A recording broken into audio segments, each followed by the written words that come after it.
पैसो शइ अहिड़ी आहे माण्हू जो नक्शो ई मटाए छॾींदी आहे। ठहियो अदी इन्हनि पैसनि खे हाणे कीअं इस्तेमाल कंदी आहे? अदी तूं ई ॿुधा। अदी इन्हनि पैसनि मां हल बकरी था वठूं। बकरी वरी केरु छोड़ींदो केरु ॿधंदो? 10,000 मां कुकड़ियूं था वठी अचूं। तुंहिंजो त अकुली कुकड़ी नारो। कुकड़ियूं विठियूं लाहींदियूं त पोइ तूं साफ़ कंदीअ सुकड़ी।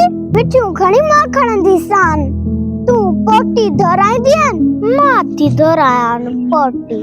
मां हिननि पैसनि मां वञी शॉपिंग थी कयां। मैडम शॉपिंग कंदी ऐं अमीर थींदी। एहसास प्रोग्राम वारे पैसनि मां को अमीर थियो जो मां थी थियां। मां त कंदसि चटणी भुगड़ा। भले चटणी भी भुगड़ा थी खुरे।